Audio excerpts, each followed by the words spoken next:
Pourquoi et comment surtout introduire le miroir dans ton intimité?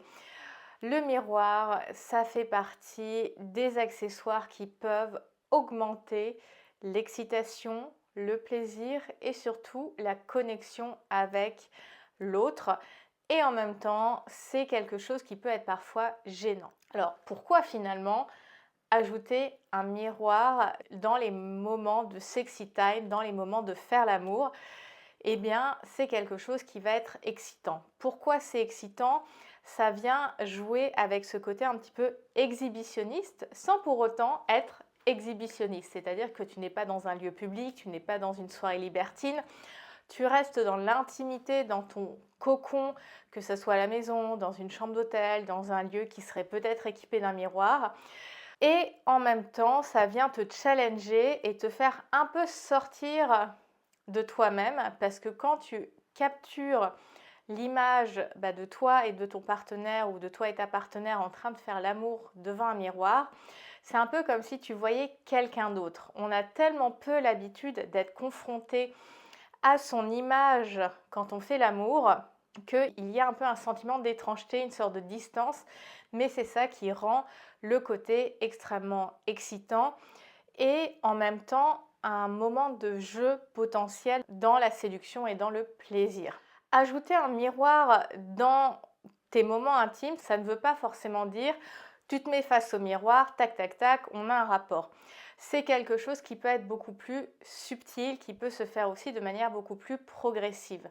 Donc comment on parvient à intégrer cet accessoire dans notre intimité? Pour certaines personnes, le fait de faire l'amour face à un miroir peut être réellement un fantasme.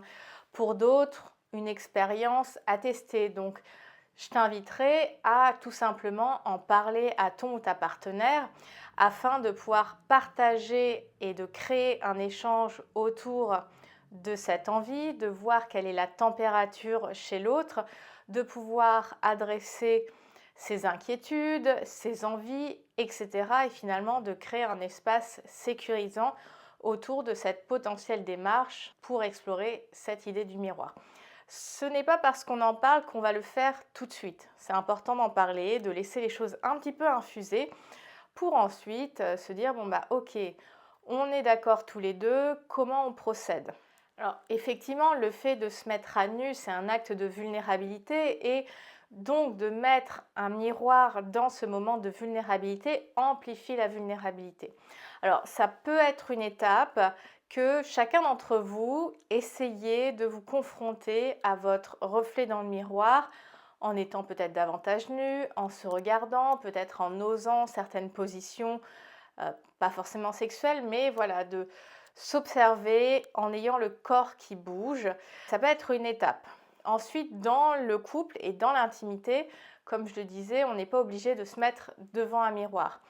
On peut peut-être faire les choses de manière un peu décalée. C'est-à-dire que tu peux avoir un miroir et finalement le mettre de profil pour que ça ne soit pas le focus principal du rapport, mais que si tu tournes la tête, tu peux capturer certaines zones de ton corps, certaines zones du corps de ton partenaire. Ça peut être aussi de profil, pas orienté au niveau des corps, mais orienté vers vos visages, pour qu'il y ait un jeu de regard, pour qu'il y ait une connexion visuelle, surtout quand on est dans des positions type levrette où il y a une personne dans ton dos. En général, on peut essayer de se retourner, mais c'est pas évident de capturer le regard de ton ou ta partenaire. Donc dans ce moment-là, ça peut être intéressant d'avoir un miroir à proximité et si on veut se connecter au regard de l'autre, se dire qu'on a le miroir qui nous permet cela. Ça peut être profiter d'une chambre d'hôtel avec un miroir au plafond, c'est quelque chose qui se fait dans certains hôtels qui mettent une ambiance un peu sexy, un peu sensuelle. Et le fait d'avoir un miroir au plafond permet à nouveau ce choix, c'est-à-dire est-ce que je regarde ou est-ce que je regarde pas? Est-ce que je regarde quelques instants ou que je focalise mon regard sur certaines parties du corps ou alors j'apprécie la totalité de la scène. Tu vois, tu peux y aller très progressivement. Et puis petit à petit, c'est de pouvoir échanger, de pouvoir construire un sentiment de sécurité amplifié, de confiance, pour finalement apprendre à apprécier son corps, ton corps, dans ce moment d'intimité. Parce que finalement, on n'est absolument pas amené, éduqué à considérer notre corps qui prend du plaisir et surtout à trouver ce corps qui prend du plaisir, surtout chez les femmes, beau. Donc c'est une manière de se découvrir, c'est une manière de s'accepter aussi sous un autre jour. Et je trouve que ça, c'est hyper libérateur dans sa vie intime parce qu'on va dépasser des freins, on va dépasser peut-être des blocages qui étaient inconscients, on va dépasser des a priori parce qu'on va oser se découvrir aussi dans ce jeu de miroir et accueillir le fait que je peux être aussi cette personne-là qui a ce visage pendant que je prends du plaisir, qui peut avoir ce corps qui bouge de telle manière pendant une position, pendant un rapport sexuel, amoureux, et que c'est OK. Et c'est extrêmement libérateur de pouvoir faire ça. Ce qui peut aussi te permettre d'y aller progressivement, donc en plus de gérer les angles miroirs, est-ce que je me mets de profil, est-ce que c'est au plafond, est-ce que je m'y mets en face, est-ce que je focalise sur des parties du corps, sur les visages, c'est potentiellement de tamiser la lumière pour que le reflet soit moins précis. Donc avoir ce jeu avec des lumières tamisées qu'on augmente progressivement jusqu'à pourquoi pas le faire en plein jour peut être voilà, une étape supplémentaire pour te familiariser et faire en sorte que ça devienne plus facile. Une autre idée pour te permettre d'y aller progressivement, c'est de jouer avec des semi-nudités. Parfois, de voir son corps entièrement nu dans le miroir peut être intense.